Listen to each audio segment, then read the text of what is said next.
Hello friends, myself Mahi Singh Rajput and welcome back to my channel GKGS queen. So guys, कैसे हैं आप सब? I hope आप सब लोग अच्छे होंगे। तो फ्रेंड्स, आज मैं आप लोगों के लिए किरण पब्लिकेशन का वन लाइनर का बुक लेकर आई हूँ, जिसके ऑथर यानी जिसके राइटर आपके पसंदीदा यानी फेवरेट खान सर हैं। और खान सर को तो कौन नहीं जानता होगा, चूँकि वो किसी इंट्रोडक्शन के मोहताज नहीं हैं। तो चलिए, उनके द्वारा लिखा गया ये बहुत ही इंटरेस्टिंग बुक है, जो आपके हर एग्जाम के पॉइंट ऑफ व्यू से काफ़ी ज़्यादा इंपॉर्टेंट होंगे। चाहे आप 67th BPSC, CDPO, बिहार दरोगा, सचिवालय सहायक के किसी भी प्रकार का फॉर्म फिलअप करने वाले हैं, तो यह बुक, यह टॉपिक आपके लिए काफ़ी ज़्यादा इंपॉर्टेंट होंगे। तो चलिए, आज का वीडियो स्टार्ट करते हैं। वीडियो स्टार्ट करने से पहले अगर आप मेरे चैनल पर नए हैं तो पर्सनली मेरे चैनल को जाकर विजिट करें। वहाँ पर मैं continuously specially Bihar SI candidate के लिए टेस्ट सीरीज करवा रही हूँ। आपको मेरे चैनल पर बिहार स्पेशल, बिहार SI के प्रीवियस ईयर क्वेश्चंस, 2021 के घटना चक्र, बिहार एक्साइज सब इंस्पेक्टर के प्रीवियस ईयर क्वेश्चन सब अच्छे सीरीज से मैं वहाँ पे करवा चुकी हूँ। और अगर वहाँ पर आपको मेरा वीडियो पसंद आता है तो प्लीज़ मेरे चैनल को सब्सक्राइब, लाइक एंड दोस्तों के साथ शेयर करना ना भूलें। So let's started. आज का जो हमारा फर्स्ट टॉपिक है वो है प्रागैतिहासिक काल से रिलेटेड, यानी प्री हिस्टोरिक एज। तो सबसे पहले जानेंगे कि एक्चुअली में प्रागैतिहासिक काल यानी प्री हिस्टोरिक एज कहते किसे हैं। तो देखिए, प्री हिस्टोरिक एज यानी प्रागैतिहासिक काल फ्रेंड उस काल को कहा जाता है जिसके लिए हमारे पास कोई रिटन स्क्रिप्ट यानी लिखित विवरण मौजूद नहीं है। अब आपके दिमाग में एक चीज़ खटक रहा होगा कि आखिर जब रिटन स्क्रिप्ट मौजूद ही नहीं है प्री हिस्टोरिक एज के लिए, तो उसकी जानकारी हमें कहाँ से प्राप्त हुई? तो उसकी जानकारी हमें पुरातात्विक स्रोतों से प्राप्त हुई थी। अब पुरातात्विक स्रोत में क्या क्या चीज़ आ जाते हैं? तो देखिए, पुरातात्विक स्रोत का जो मुख्य एग्जाम्पल है वह है अभिलेख, सिक्के जो मुहर वगैरह होते थे, मृदभांड, चित्रकला, स्मारक, मूर्तियाँ, आभूषण यानी ऑर्नामेंट एटसेट्रा को ही पुरातात्विक स्रोतों की कैटेगरी में रखा गया। और इसी के अध्ययन से इतिहासकारों को प्रागैतिहासिक काल यानी प्री हिस्टोरिक एज के बारे में पता चला। तो चलिए, आज का वीडियो स्टार्ट करते हैं पॉइंट टू पॉइंट। यहाँ पर आप पहला पॉइंट देख सकते हैं कि इतिहासकारों के अनुसार प्रागैतिहासिक काल में मानव जीवन सभ्य यानी पॉसिबल नहीं था। क्या इस काल में किसी लिपि यानी स्क्रिप्ट का आविष्कार हुआ था? मैं जस्ट बतला चुकी हूँ कि किसी भी प्रकार की कोई रिटन स्क्रिप्ट मौजूद नहीं थी प्री हिस्टोरिक एज में, यानी नहीं। नेक्स्ट है कि भारत में पाषाण कालीन सभ्यता की खोज का कार्य सबसे पहले किस वर्ष आरंभ हुआ? तो सन 1863 1863 ईस्वी में। अगर पाषाण काल की बात करते हैं ना, तो पाषाण काल को 3 भागों में कैटेगराइज्ड किया गया है: पूरा पाषाण काल, मध्य पाषाण काल तथा नव पाषाण काल। नेक्स्ट पॉइंट है कि भारतीय पुरातत्व सर्वेक्षण विभाग के विद्वान रॉबर्ट ब्रूस फूट ने कहाँ से पूर्व पूरा पाषाणकालीन उपकरण प्राप्त किए थे? तो यह मद्रास का एक पार्टिकुलर एरिया है पल्लवरम, वहाँ से प्राप्त किए थे रॉबर्ट ब्रूस फूट ने। अगर हम लोग पूरा पाषाण काल के कुछ मुख्य औजारों की बात करें तो इसके कुछ मुख्य औजार के आप नाम नोट कर सकते हैं, जैसे कुल्हाड़ी, विदारणी, खंडक एटसेट्रा। नेक्स्ट, पूरा पाषाण काल को किस युग के नाम से जाना जाता है? बहुत ही अच्छा क्वेश्चन है कि पूरा पाषाण काल का दूसरा नाम क्या है। तो देखिए, शिकार व खाद्य संग्रहक युग भी कहते हैं पूरा पाषाण काल को, क्योंकि पूरा पाषाण काल के जो लोग थे ना, जनरली जो आदि मानव जो रहते थे, वो अब शिकार पर ही डिपेंड थे। पशु पक्षियों को मार कर, उनका शिकार कर कर ही वो अपना जीविका चलाते थे। नेक्स्ट है कि भारत में मानव के प्राचीनतम अस्तित्व का संकेत द्वितीय हिमावर्तन ग्लेशिएशन काल की परतों से प्राप्त उपकरणों से मिलता है, जिसका काल 2,50,000 ईस्वी पूर्व बताया जाता है। उक्त उपकरण किससे निर्मित थे? तो वह जो औजार वह उपकरण थे ना, वह स्फटिक यानी पत्थर से बनाए गए थे। तो चलिए, नेक्स्ट है कि बोरी नामक स्थल की खुदाई से प्राप्त नवीनतम जानकारी के आधार पर मानव की अस्तित्व 14 लाख वर्ष पहले से मानी जा रही है।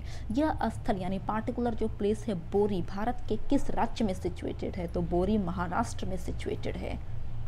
तो चलिए, नेक्स्ट पॉइंट है कि पूरा पाषाण काल को मानव द्वारा प्रयुक्त होने वाले हथियारों के स्वरूप और जलवायु में होने वाले परिवर्तनों के अकॉर्डिंग पूरा पाषाण काल को 3 भागों में कैटेगराइज्ड किया गया है। और वो 3 भाग कौन कौन से हैं? तो निम्न पूरा पाषाण काल, मध्य पूरा पाषाण काल तथा उच्च पूरा पाषाण काल। निम्न पूरा पाषाण काल का आप युग देख सकते हैं कि कब से कब तक चला, तो 2,50,000 ईस्वी पूर्व से 1 लाख ईस्वी पूर्व तक। मध्य पूरा पाषाण काल की अवधि थी 1 लाख ईस्वी पूर्व से 40,000 ईस्वी पूर्व तथा उच्च पूरा पाषाण काल का टाइम ड्यूरेशन था 40,000 ईस्वी पूर्व से 10,000 ईस्वी पूर्व। नेक्स्ट है कि जुरासिक युग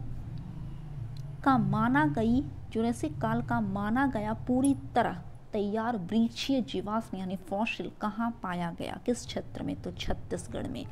नेक्स्ट, किस संस्कृति को गड़ासा खंडक यानी बटिकास्म संस्कृति के नाम से भी जाना जाता है, तो सोहन संस्कृति को। और यह क्वेश्चन एग्जाम में रिपीटेड है, कई एक बार पूछे गए हैं कि किस संस्कृति को बटिकास्म संस्कृति भी कहते हैं, तो उसका करेक्ट आंसर हो जाएगा सोहन संस्कृति। नेक्स्ट है कि मध्य पूरा पाषाण काल को नेवासा चरण की संज्ञा दी गई क्योंकि इस काल के उच्च कोटि के जो औजार थे वो नेवासा नामक पार्टिकुलर प्लेस से प्राप्त हुए थे। यह नेवासा भारत के किस राज्य में सिचुएटेड है, तो महाराष्ट्र में। नेक्स्ट, नेवासा के ही निकट किस स्थान से मध्य पूरा पाषाणिक उद्योग एवं निवास के साक्ष्य मिलते हैं, चिरकी से। अगर हम लोग मध्य पूरा पाषाण काल के कुछ औजारों की बात करते हैं तो देख लीजिए, मध्य पूरा पाषाण काल की औजार आप लोगों को तो नीचे मिल जाएगी, बट यहाँ पर मध्य पूरा पाषाण काल का एक बहुत ही इम्पॉर्टेंट एडवांटेज है और वो यह था फ्रेंड कि इस काल में ना यानी मध्य पूरा पाषाण काल में पत्थर के गोले, जिसे बटिकास्म उद्योग भी कहा गया, तो पत्थर के गोलों से वस्तुओं का निर्माण किया जाता था। ठीक है ना। नेक्स्ट पॉइंट है कि मध्य पूरा पाषाण काल में क्वार्टाइज्ड पत्थरों के स्थान पर जैस्पर, चर्ट, फ्लिट आदि के पत्थर प्रयुक्त होने लगे। इस समय के औजार मुख्यतः किससे बनते थे, तो सल्क से। यहाँ पर आप देख सकते हैं मध्य पूरा पाषाण काल के कुछ औजार दिए गए हैं, जैसे फलक, वेदनी, छेदनी, खुरचनी आदि मध्य पूरा पाषाण काल के इम्पॉर्टेंट औजार थे। फलकों की अधिकता के कारण इस काल को यानी मध्य पूरा पाषाण काल को दूसरे नाम से फलक संस्कृति भी कहा गया, क्योंकि फलक काफ़ी ज़्यादा प्रचुर मात्रा में पाया गया था मध्य पूरा पाषाण काल में। नेक्स्ट है कि भदने किस काल का उपकरण है, तो ये उच्च पूरा पाषाण काल का उपकरण है भदने। नेक्स्ट, किस घाटी सभ्यता के लोहंदा नाले की हड्डी की बनी मातृ देवी की मूर्ति मिली है, तो बेलन घाटी। नेक्स्ट पॉइंट है कि पटने से किस पक्षी के 3 अंड कवकों पर आड़ी तिरछी रेखाओं से युक्त एक अलंकरण है, तो वो कौन से पक्षी की अंडा है, तो शुतुरमुर्ग की। नेक्स्ट पॉइंट है कि अग्नि का आविष्कार सर्वप्रथम किन्होंने किया था, तो जावा मानव यानी आदि मानव ने, और अग्नि का आविष्कार निम्न पूरा पाषाण काल में ही हो चुका था। नेक्स्ट है कि आदि मानव ने सबसे पहले क्या सीखा, तो 2 पत्थरों को आपस में रगड़कर आग जलाना सीखा। नेक्स्ट, हस्त कुठार एवं विदारणी प्राचीन काल के सबसे परिचित उपकरण हैं, किसको प्रथम उपकरण निर्माता कहा जाता है, तो हैडीमैन को। नेक्स्ट पॉइंट है फ्रेंड कि मध्य पाषाण काल, जिसकी टाइम ड्यूरेशन आप देख सकते हैं 10,000 ईस्वी पूर्व से 7,000 ईस्वी पूर्व, को किस अन्य नाम से भी जाना जाता है, तो मध्य पूरा पाषाण काल को दूसरे नाम से शिकार एवं पशुपालन युग भी कहते हैं। नेक्स्ट है कि किस काल में पहली बार मानव कंकालों को विधिवत रूप से दफन करने की परंपरा शुरू हुई, तो ये मध्य पाषाण काल में हुई थी। तो चलिए यहाँ पर कुछ इंपॉर्टेंट नोट्स दिए गए हैं प्रीहिस्टोरिक एज के बारे में, और मैं प्रीहिस्टोरिक एज के बारे में ऑलरेडी आप लोगों को अभी बतला चुकी हूँ। फिर से रिपीट कर रही हूँ यहाँ पर कि पुरातत्वविद एवं इतिहासकारों का यह मानना है कि मनुष्य की सांस्कृतिक यात्रा तकरीबन 30 लाख वर्ष पहले ही प्रारंभ हो गई थी। प्राग ऐतिहासिक काल में मानव जीवन पॉसिबल नहीं था तथा कोई भी रिटन स्क्रिप्ट मौजूद नहीं मिली है। इसका जानकारी हमें पुरातात्विक स्रोतों से प्राप्त होता है। इस काल के इतिहास के लिए लिखित साधन उपलब्ध नहीं है और इसमें मानव जीवन अपेक्षाकृत सभ्य नहीं था। हड़प्पा संस्कृति से पूर्व का जो भी भारतीय इतिहास है ना, वो इसी प्रागैतिहासिक काल यानी प्री हिस्टोरिक एज में रखा गया है।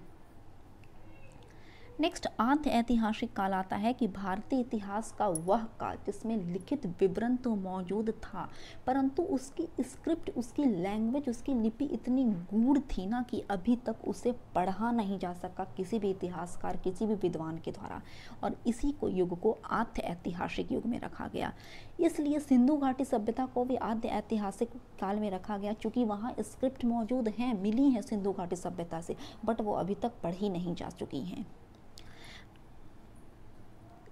तो तो चलिए आगे बढ़ रहे हैं ऐतिहासिक काल के बारे में। तो वह काल जिसकी लिखित स्क्रिप्ट मिली है और आसानी से मनुष्य द्वारा पढ़ी भी गई हैं, तो उसे ही हिस्टोरिक एज यानी ऐतिहासिक काल कहा गया।